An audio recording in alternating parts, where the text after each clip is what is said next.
Hello everybody, I am the Xanthar Gamer, also known as Frank, and today I'm going to be reading the lore of Doom Eternal. Remaining Human Populations Part 1. Vega Data Entry. Nearly 60% of the planet has been consumed by the demons, with the rate of expansion increasing each day.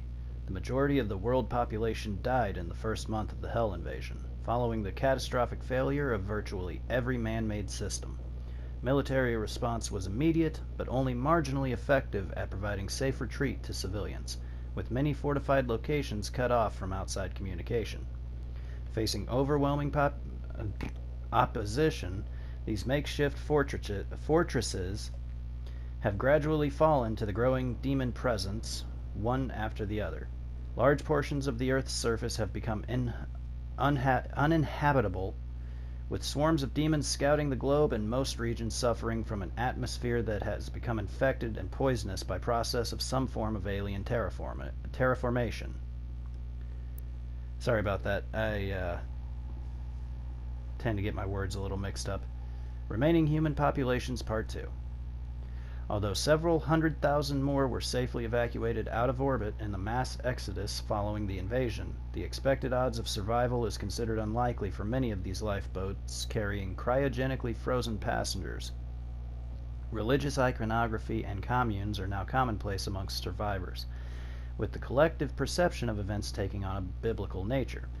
Many seeking higher authority from a higher power to rationalize the sudden destruction of their world, believing these events represent a form of divine punishment. Formation of the Ark. Together we survive. Following the total collapse of international civilization, nations and boundaries as we know them have ceased to exist. A handful of remaining bureaucrats, government officials, and military leaders have managed to survive by use of protective bunkers kept secret to the greater population. Convening under the flag of the Allied Nations, this governing body represents all that remains of the rule of law, forming what would essentially become a single world government. Military bases and communications with the AN have made efforts to regroup and centralize their areas of command, establishing fortified safe havens for survivors, stockpiling food, and scavenging for supplies. Only proprietary military use communications remain functional, enabling military entities under command of the Allied Nations to coordinate in humanitarian aid and defense operations. By 2151, the formation of the Ark has taken highest priority and is considered to be, in all practical terms, the last hope for humanity. Now see, this makes me wonder how much time passed between the initial invasion and, like, Doom Guy showing up.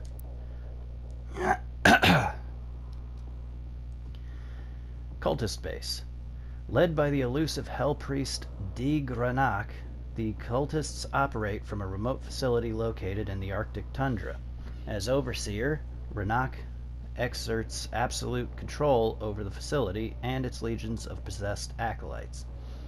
Instrumental in sowing the seeds of the cultist uprising, Ranak worked briefly with Olivia Pierce at the Mars facility before departing to Earth with orders to prepare the groundwork for the imminent Hell invasion. So was this happening while Doom Guy was going through the Doom 2016 campaign, is now my new question. A recently declassified UAC biography for Ranak indicates that he is a surviving member of the original Order of the Deeg, the ancient Argenta clerics. He now serves the forces of Hell and is rumored to have personal knowledge of the Doomslayer, suggesting a shared history between the two. Wielding total power over the cultists under his supervision, he uses his growing influence to advance the consumption and corruption of Earth. Built over the ruins of an ancient Argenta settlement, the cultist facility has been designed as both a Gothic monument to the ancient architecture and a state-of-the-art science facility. Tablets and memory banks found at the settlement indicate that the Order of the Deeg sounds so stupid, discovered Earth millennia ago and found it to be populated with powerful primeval beasts. They named these creatures Agadons due to their similarity to the mythic cyclopean giant from Argent Danur's past, the Agadian. Okay, wait. Firstly, I need a drink. Secondly, they saw the giants that So in the Bible, it's mentioned after Moses and his people find the promised land, which Moses is not allowed to enter, there are giants living there, or something like that. It's been a long time since I've read the Bible. That's actually a cool little tie together right there, though. Doom Hunter Base. The UAC's Polar Cultist facility is built around the ruins of an ancient Argenta settlement constructed over 60 million years ago during Argent D'Nur's extraterrestrial expansion.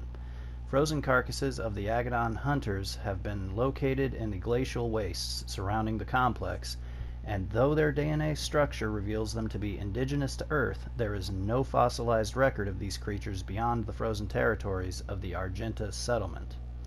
Kind of an alternate history for the Earth.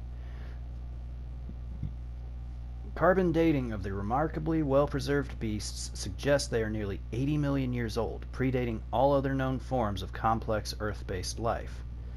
Continuing the cyber-demonic experimentation that began on Mars, the cultists study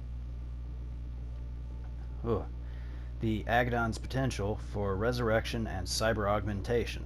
A similar program occurred at this location millennia ago when Deeg priests, often cited as Hell priests, bred the creatures and genetically modified them to function as Doom Hunters, fearsome mutants designed to battle the Doomslayer and his Night Sentinels during the unholy crusades on Argent D'Nur.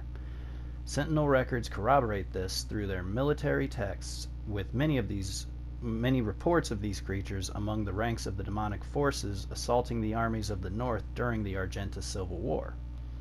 Once the UAC cultist movement publicly announced its intentions for Earth, the cyber-demonic program was revealed to be focused on updating the Doom Hunters' schematics, upgrading their combat prowess. A new assembly center was constructed near the cultist facility, and a powerful grav tram allowed UAC workers to safely transport the biological and mechanical components needed for the process.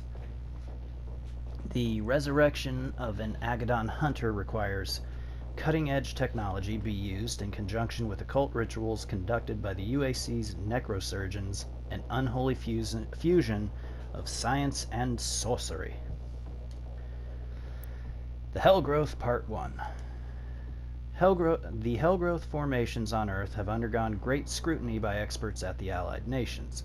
These cancer-like growths exhibit alarming cellular reproduction rates outpacing any biological life form previously known. Their structural pattern is chaotic, almost random, with only one identifiable constant: the emergence of totem-like nests which, at full maturity, resonate with powerful electromagnetic frequencies capable of producing a form of inverse quantum field. These fields, once activated, result in the fabrication of hell portals, tears in space-time which serve as gateways between dimensions. The Hellgrowth Part 2. The growth exhibits certain predetermined qualities. In the consumption of our ecosystem, it creates environmental conditions more conducive for its own continued formation, in effect employing an organic method of terraformation. The resulting environment is hostile to terrestrial life, producing atmospheric toxins and a multitude of environmental hazards. Although it is understood that the growth accelerates the arrival of demon life on Earth, it is not clear how the growths themselves originated, or whether there was some sort of catalyst that created the conditions necessary for their existence. It is believed that if the source of the growth can be identified, there may be a means of uprooting the entire formation. Super Gore Nest, also giant mechs. Report file hashtag ARC-AAR-CO37. ComSec Red. Analyst T. Washington 043. Report starts. Operation Lock AAR follows. Following reports of UAC cultist presence at the Lock reactor, hashtag ARC-AAR-A291, recon teams Infil Gamma and Infil Hector, confused me, attempted to gain entry to Lock and assess the situation. Their final transmission indicated a massive demonic presence entering the reactor facility through continuum gates, hell portals. An emergency global council meeting approved an immediate ARC response to the situation at the Locke reactor. The assembled coalition strike force included 4 U.S. battle mech divisions, the Con-EUR Long-Range Naval Artillery Barrage Fleet, 27 U.S. Nightbird Apaches, 3 NATO Shock Troop battalions, 2 Con-EUR Rapid Response Levy Tank divisions, and 18,000 Coalition Special Forces units. I'm gonna need more water.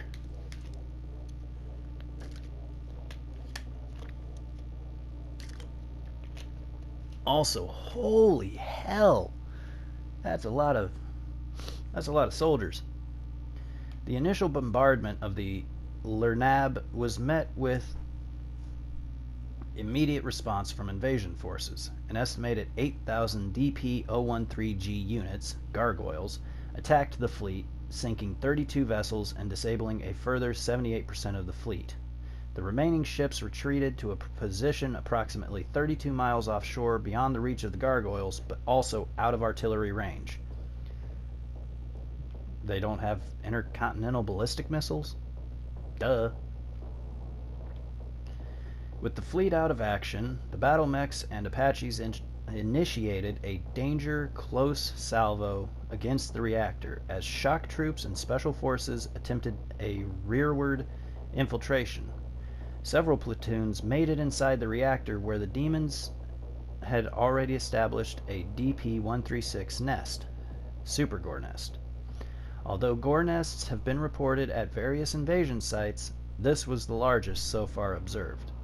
The nest has been built around the reactor core itself. Several thousand IFF beacons are amassed at the nest location, suggesting the demons are using our fallen forces as part of their bioorganic continuum gate. At the time of writing, the DP-136 nest is considered to be ground zero of the invading force. Unless the continuum gate is destroyed, this analyst sees no way to stem the influx of aggressors. Recommended response: TNA. Total nuclear annihilation. Report ends. That probably wouldn't have done very much. Except, make the area further uninhabitable. The Return of Dr. Samuel Hayden, Part 1. The destruction of the Argent Wellspring on Mars meant chaos for planet Earth. Following the loss of communication between Earth and Mars-based facilities, the collapse of the Argent-dependent energy grid consumed the planet in crisis. It was during this time that UAC Director Dr. Samuel Hayden suddenly resurfaced on Earth before the AN Council, wielding that which might offer salvation to mankind, the Crucible. After recounting the events that had transpired on the Red Planet, Hayden agreed to cooperate with the AN, providing access to the various UAC facilities on Earth and, by extension, the full range of technologies at his disposal. Paramount among these was the Crucible, the last remaining source of Argent energy in existence. Well, at least their existence. The Return of Dr. Samuel Hayden, Part 2. Believing it possible to solve the energy crisis which now devastated the planet, Dr. Hayden sought to invent a method of Argent synthesis, a synthetic replication that could recreate the high-yield capability of Argent energy. With the destruction of the Argent energy across the solar system, all that remained of Argent existed now within the Crucible, the fabled Hell artifact which Dr. Hayden had acquired on Mars. Knowing full well the Crucible's hidden power, Samuel devised a method to utilize the artifact as an Argent conductor, a process that would, in time, produce the miracle of synthetic, man-made Argent energy, restoring the production of Argent energy to Earth. Hayden became a mythical figure among Earth's survivors, in no small part due to his abnormal physical condition. Having returned to Earth when many sought a means to escape, bringing with him the crucible that would grant the people a second chance at survival. For the common person, he had become the stuff of legends. The Ark Part 1. Wrong button. Sorry. The Ark Part 1. A global military crisis relief initiative established by the Allied nations in 2151. The Armored Response Coalition is designed with the sole purpose to combat and contain the Hell invasion, to succeed where modern militaries are ineffective, utilizing cutting-edge Argent-powered technology. Hayden, overseeing all aspects of Ark weapon and tech development, set about repurposing the UAC facilities on Earth, many of which were unaffected by the invasion due to their remote locations and high levels of automated security. These facilities, operated by powerful AI, are already designed for weapon development and mass production, meaning they could be repurposed overnight. The Ark Part 2. By 2151, the Ark began running operations from the Mobile Command Carrier, a seaborne command center designed for long-range strike operations which would serve as Ark HQ.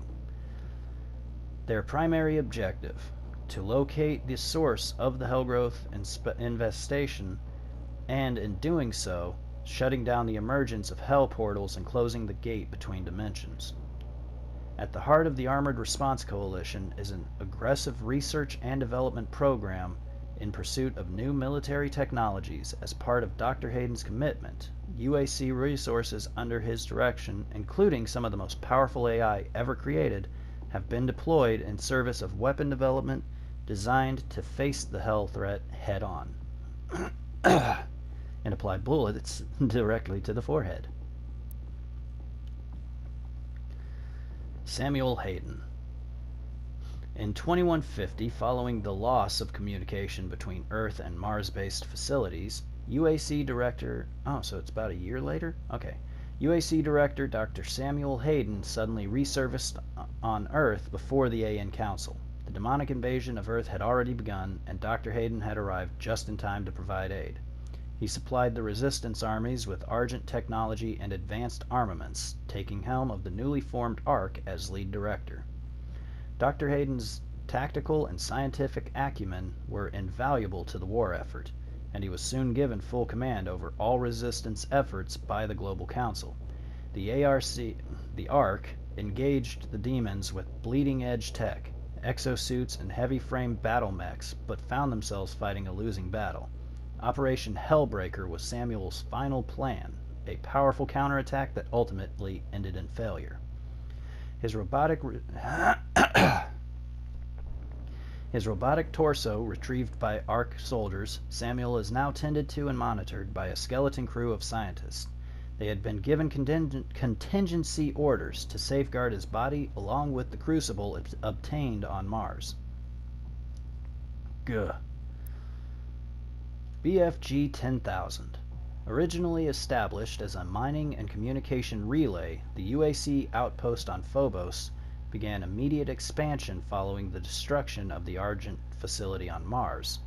The UAC Board of Directors, intent on retaining their monopoly on the Red Planet and its surrounding airspace, issued the construction of an expansive defense platform. Using technology derived from the BFG 9000, the design plan called for a massive particle cannon to be built on the orbiting moon. The BFG 10,000, the largest man-made weapon platform ever conceived, wields enough firepower to defend against even the most sophisticated of capital-grade FTL cruisers in existence, or against the eventual potentiality of a space-bound demonic threat.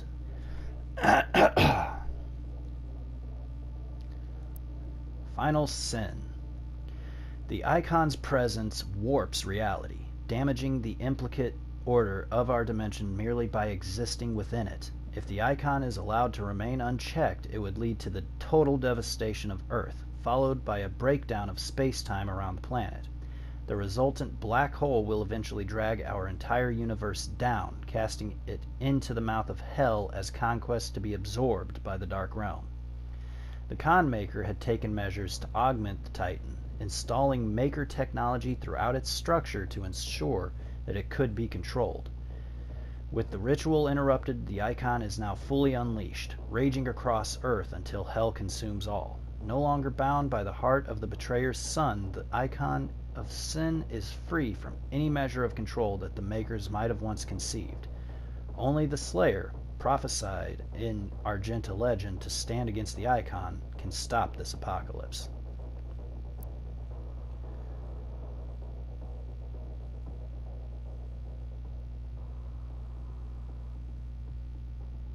Alright, so I believe these were played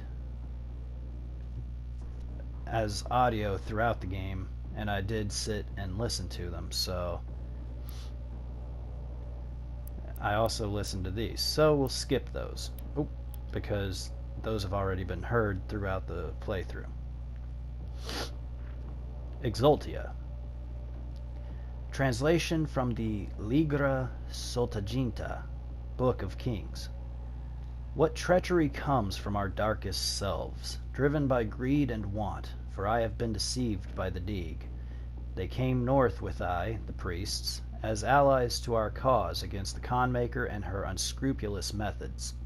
Their silvery tongues wagging, they laid a plan for us, and sowed the seed of desire for hasty triumph.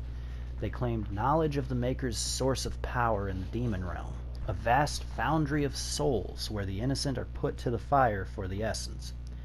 In the foundry's destruction, our victory is assured, they told us, and the fools that we were, that I am, believed their lies. On their word, we sent the Doomslayer and the Night Sentinels to destroy the foundry, and the priest cast a gate for their egress. As the last veteran entered the demon's empire, our final hope of reclaiming our dominion, the Deeg closed the path and left them stranded. They were trapped, lost in the eternal void by the action of the traitors.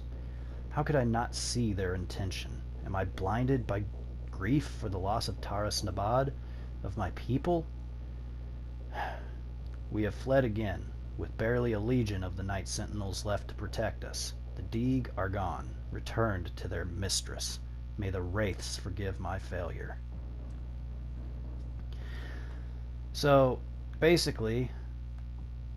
Okay, wait, but why are the Night Sentinels working with the Conmaker's people? And if the Deeg betrayed them, why is it when I kill that one dude in the arena, suddenly I lose sovereignty? That doesn't make sense. If you betray somebody, you can't still be protected by their laws. The Wolf. Argenta legends speak of sentinel beasts, loyal creatures that lived as companions of the hardened warriors. Often larger, swifter, and stronger than others of their kind, these animals shared instincts with their masters and aided them in battle. The Night Sentinels never shared publicly the origin of these creatures, for only they stood worthy of them. King Novik. King Novik ruled over Sentinel Prime for many years as its warrior patriarch, ordained protector of the sovereign Sentinel worlds. The Sentinel people, defined by a legacy of war, deem only those of a warrior caste befit to rule, and in times of battle it is expected that the king lead from the battlefield rather than from the safety of the throne. As it is written in Sentinel law, a king unfit for battle is likewise unfit to rule. For millennia, the Sentinel people have secured their civilization against the threat of invasion from beast and human alike, passing on the mantle of battle to each subsequent generation and refining the craft of war into an art of ultimate mastery. Even in times of peace, the Night Sentinels remain vigilant, developing new technologies of conquest, each the more capable of securing their dominion across the sovereign worlds. The Betrayer. Wrong button. Sorry, folks. Can we just appreciate how cool that guy looks? The Betrayer. After years of prolonged war against the demonic threat invading their world, Argent D'Nur launched an offensive strike across dimensions, sending their greatest warriors into the heart of hell itself. Despite their training and their preparedness, their honor was undone by deceit. Betrayal at the highest levels of command left Argent D'Nur's bravest warriors cut off and scattered in the hellscape. But of these last remaining Night Sentinels, only one remained in hell by choice. Betrayer of the Argenta, it was Commander Valen who relinquished the keys to the elemental sepulchre in return for his son's resurrection. Haunted by demonic visions, the image of his son's tortured existence plagued him without relent, the whispers of demons pushing him towards madness. In a moment of weakness, he fell prey to the demon's trickery, sealing the fate of Argent D'Nur and dooming the kingdom to which he swore a lifelong oath to protect. Valen chose exile in the hellscape for his sacrilege. So basically, his son was dead. The demons promised somehow to bring him back, and technically they did, only as the icon of sin. Spoilers, I suppose. The Fortress of Doom. The Fortress of Doom is a command station used by the Sentinels for military operations. ESR dating suggests the structure was built during the reign of King Danak, and spectral analysis of the Sentinel energy signature used to power the various systems confirms this theory. While the rock and metal structure of the vessel is undoubtedly Argenta design, the castle's subsystems, navigation, gravitational centrifuge, and life support, are of Maker origin, suggesting a design collaboration between the two species. Propulsion is notably absent as it is not required. The fortress manipulates space through an unknown process involving Sentinel energy. However, there is no indication that any of the systems were designed for Maker use. The accessways, control panels, and living quarters have all been designed for Argenta dimensions, so it can be assumed that the massive structure was made exclusively for Argenta warfare, likely as a flag station of the Night Sentinels' military forces. We have records of the Night Sentinels visiting many inhabited planets in their local quadrant. The extent of their empire is still being researched, and this fortress is likely a remnant of what was once a much larger fleet. Yeah, it used to be the Castle of Doom. The design of the structure suggests that it was used as a command station for the Night Sentinel galactic exploration, and that troops would touch ground at their final destination through other means, either through the use of smaller transport ships or potentially through continuum gates. Dimensional travel has been noted in several Argenta texts and is presumed to be one of the many technological advancements that the Makers brought with them to Argent D'Nur, though the precise method of this arcane technology is still unknown. I need a drink. Man, this stuff is long-winded.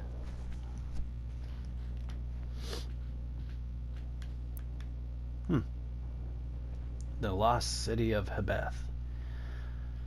Amidst the long and enduring history of Sentinel civilization, there are moments in antiquity that have become buried in time, forgotten chapters that remain concealed to Sentinel historians, waiting to be unearthed. The fallen city of Hebeth is one such tale, all but forgotten to the tomes of legacies past. Once a prosperous port city, a proud, gleaming marker of conquest for the distant tribe of Bethian clansmen of the Outer Worlds, Hebeth bridged the disparate Sentinel cities with the ingenious design of Slipgate invention. But it was not meant to last, and among those cities lost in the Crusades of Sentinel past was Hebeth, now little more than a smoldering ruin swallowed by the quaking surface of a once habitable Mars.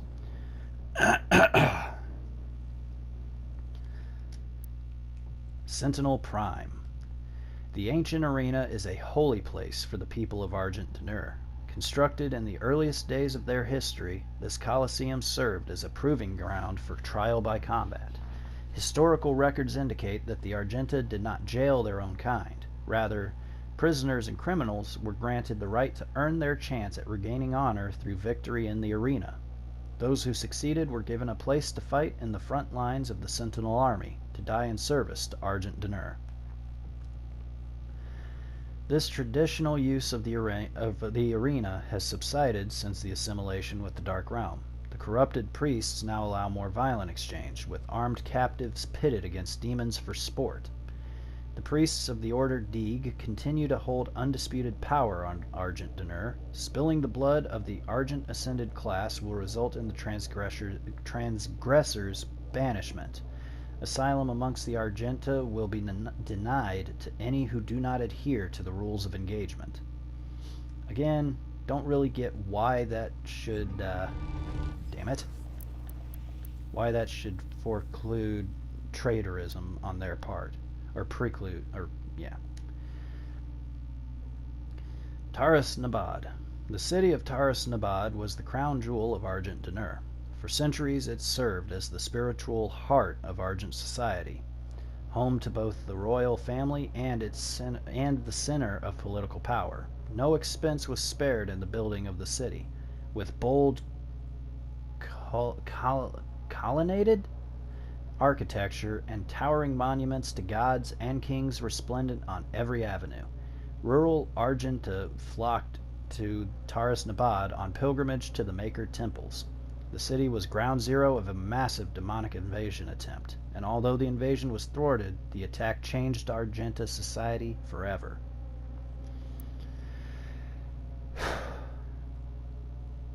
The Divinity Machine. Within the infinite conscious matrix of the all-seeing Maker God Mind, there exists every potentiality, every predictive variable of possible future timeline, each one known to the Maker Collective with omniscient, inextricable clarity. Yet they didn't see their own demise at my hands. The God Mind surveys these timelines, watching them form and expand exponentially like fractal patterns in the fabric of existence. Among these infinite possibilities, only one constant appears among them, unchanged by the flowing data of endless variability, that of the prophesied destroyer, the one who would bring about the destruction of the Makers. Oh, okay, so they did see their death coming, and yet they still fought. History of the Sentinels, Part 1. Translation from the Ligra Sultaginta, Book of Kings. In the days before man first spoke, an immense shard of rock and metal was cast into the world from the heavens. Thunder and cataclysm shook the land as the skies were torn asunder. The cosmic spear cleft a hole through our mortal lands, pole to pole, from the cold wastes of the umbral plains to the fetid swamps of Ironfang. The womb of the world opened, and the elemental wraiths, the firstborn, spilled forth. They took to the skies, fierce in their emancipation. In their exaltation they brought vitality to the land, and all that felt their breath were awakened from eternal slumber. Fierce beasts and an unforgiving biosphere rose in the passing of their shadow, as the wraith call echoed across Argent D'Nur.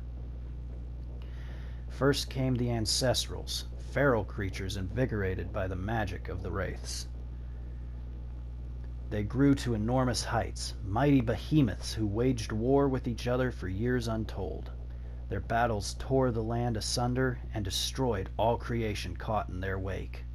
The wraith call continued to spread across the land, and soon the Argenta emerged from the steppes, our souls stirred into form by the power of their breath. The Titans towered over the wild-blooded tribes, but found them uncowed.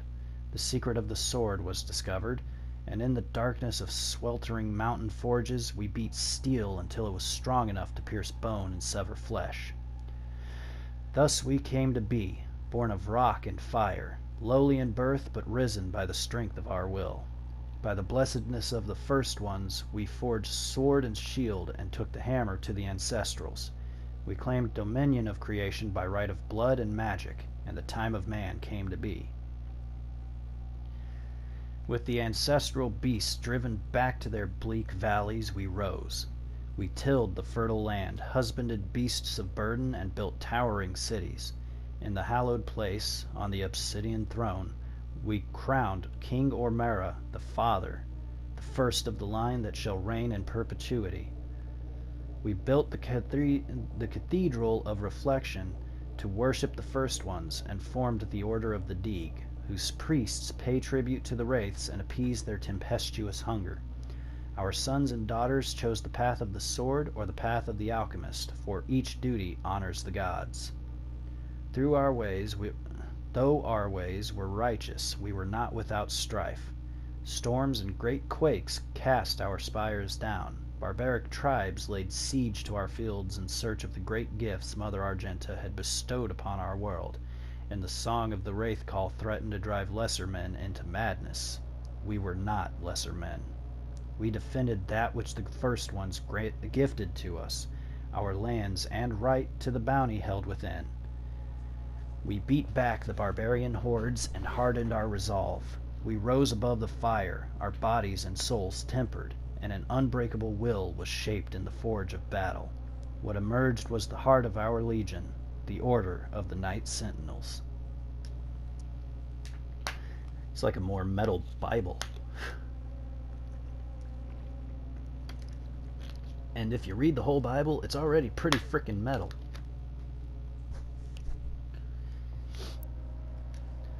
History of the Sentinels, Part 2. Not going to read the translation thing all the time. In the time of grief, when King Etrix took the throne, a blessing came to the people of Argenta. White porcelain beings from a world above our own brought gifts to Danur. Observers to our great deeds, admirers of our convictions, they sought to make bond with our swords and bring lasting order to our world. Is that a euphemism for something? These were beings unlike any we had seen before. Sword and shield held no weight against them, for the ethereal flesh of these luminous beings seemed unbound by mortality, except in their own world. Able to move through time and space, they held sway over all dominions of the known and unknown dimensions. Through their ways we grew stronger, our society bolstered by their infinite wisdom and all-knowing power, assuring our people safety for all time, in this world and the next. Where we sharpened the blade and mastered our magic, they bolstered the soul and spirit. Death would no longer be the end for our people. The ones we call the Makers, our new allies in this brutal world, have given us the security in death we fought so hard to achieve in life. We would find eternal peace, and our minds would rest easy with the knowledge that those we fought alongside in battle would join us in the lands beyond the mortal plane. The strength of our ways, the purity of our essence, would by Maker Law grant us passage to the great city in the clouds. There our women and children, warriors and kin alike, would welcome us. We adopted the holy doctrines of the Makers, gifted in exchange with the chance to earn eternal rest for our mortal souls in blessed Urdak. The covenant we held now under the embrace of our new gods fostered a peace we had never known, for they were unlike the first ones, whose presence offered no paradise from fear and the uncertainty of existence in a harsh and unforgiving world. The Maker's embrace was warm and guided us into an era of spiritual prosperity. History of the Sentinels, Part 3. With machine and enchantment of the Makers, the Argenta brought our newfound clarity to the disparate realms of the Empyrean Void. We took flight with the support of our gods, spreading the enlightened word of the Khan Maker. We discovered there was not one enemy, but many. Worlds and peoples unknown to the Argenta were unveiled, and we saw our own suffering reflected in their eyes. Our righteous army strode into battle under the banner of the Knight Sentinels and fought for the freedom of all peoples from the grasp of those who would exploit and prey upon them. Though we battled on soil not our own, the blood we shed in foreign lands safeguarded Argent Danur and the sons and daughters that defended it. Through the strange peoples we liberated, new alliances were formed, and our beliefs became their own. Our armies swelled. As the Argenta traversed the stars with gleaming war fleets, the Khan of the Makers approached King Roan on his throne. He sensed his god restless by her disquiet manner. The king and Khan spoke, and the god revealed she had foreseen a schism in the blood of the Argenta, A test would be required to identify its host among us. She spoke of a holy rite to be performed on the strongest of our warriors. Only those that proved worthy would be tested, for the impurity could reside in only the most resilient of our legion. The divinity machine, a great tribute by Maker Scalaris, would help us to cleanse any impurities from our flock, ensuring our continued prosperity in this world and in the Maker realm that awaited in the afterlife. The malicious one, if not exhumed from our ranks, would jeopardize our safe passage to the heavenly realm of Urdak. The Dark One was not amongst them yet, nor would he be for many generations. Only the Mother God, through divination and Maker's sight, would determine where he stood before them. The Makers were truth, and only their unclouded eyes could find the one who was marked. The prophecy of the Unholy One was written, but through the ages the warning grew faint until only the Khan Maker herself and the high priests of the Order Deeg still whispered of he that would one day come to threaten their way of light. I'm wondering if that's not the Doomslayer. And speaking of which, History of the Sentinels Part 4. In the time of King Novik, as the Argenta secured peace and safety through dimensions across time and space, an outlander came to us. He was not of our world, and spoke an ugly tongue. How he first took step upon our land was unknown. Sentinel scouts had found the outlander, bloodied, clawed, and near death, mumbling of impending doom and the forces of darkness. The scent of blood followed him, and the gore that stained his armor seemed not entirely his own. By Argenta law, the stranger would be judged in the Colosseum, where he would be given the chance of all who stray from the path to fight for his freedom. We knew not of this stranger. His mind seemed crippled with rage. He dressed in attire not suited for our lands, and carried munition of arcane origin. We watched as his will overcame his injuries, and in the blood arena he proved his worth. The Outlander's technique was crude and brutal, but the determination in his charge echoed that of any true-born sentinel. His war cry echoed through the Colosseum, as did the sound of his fury, and the guards cheered his banner. "Rip and tear," they shouted as the beast pushed beyond mortal wounds and certain death. He would be gifted no rank, no title. The survivors in the arena were provided only one reward: the right to earn an honorable death while spreading the blessings of the Makers to those in need. The Outlander's determination was witnessed, his ravings documented, and through the word of the Order Deeg, the Khan Maker had him brought before her. She set her minions to learning his tongue, for with his ugly words he spoke of lands unseen, creatures born of fire, and a dark place unknown to the Queen and her caste. Yet another opportunity to expand the gift of the Makers to those in need. History of the Sentinels, Part 5. On the eve of the Black Star, the Dark Ones came from a world beneath our own. Not through ship nor ephemeral vessel, but through the fabric of dimensions. Out of swirling fiery gates came horned beasts from a timeless realm. First one, then many, crashing waves of evil swelled from the obsidian forest of the Argentian overlands. The Alorum clans from the eastern mountains fell first to the black hordes of devils, and the city of Talorum was slung under the weight of their charge. We sentinels rose to meet the beasts with spear in hand, the might of the Holy Fleet striking back at the demons, but the dark gates from whence they came gave birth still to even greater hordes. A line of blood was drawn with the fallen of both sides, and the unholy wars began as the time of darkness came upon us. Oh, and some of the demons actually look like the original, the demons from the original box art of the first Doom game. That's actually really cool. History of the Sentinels, Part 6. Unlike enemies of the past, we could not contain the demons emergent from the Dark Realm.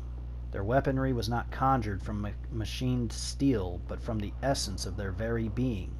A dark magic not known to us in our many conquests. Had we grown overconfident, our victories serving to dull our blades as we drank in the glory of our expanding empire? Lost, we knew not how to prevail against this foe. The Maker gods stood perplexed, and our engineers and priests scrambled to find the advantage in battle we so desperately needed. Unknown to the enemy, we were pushed to the brink of defeat, and our gods stood with us as we worked to find the answer.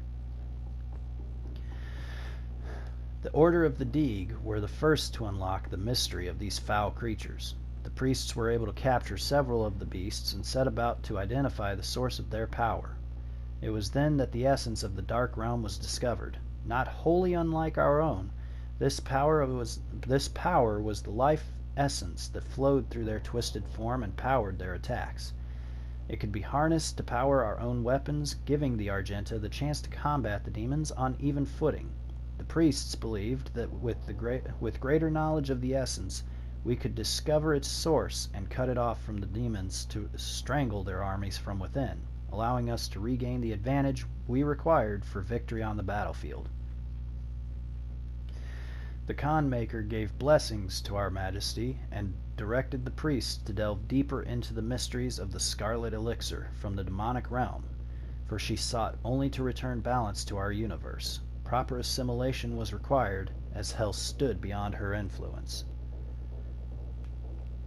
After great effort, the priests discovered more than they had ever hoped for. They learned of the true nature of the demonic energy and how it could strengthen those skilled enough to harness its power. The energy coursing through the malformed bodies of our relentless enemy could be used to end life or to enhance it. The power to heal, to mend, immortality, knowledge, and enlightened faculties beyond our understanding. With the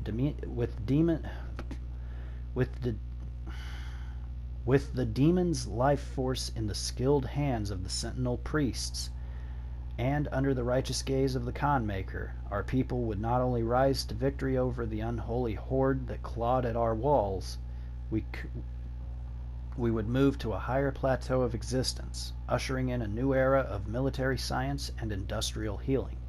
No sentinel would grow sick. No Maker would need to suffer the transfiguration that they so feared. All would be risen. None could ever oppose our peaceful ways and threaten our world again. True balance over hell and its legions, over space and time, in this world and all others, we would dictate the order. United with the Makers, we would find peace eternal. Yeah, okay, sure. You might notice a bit of a skip. Hang on.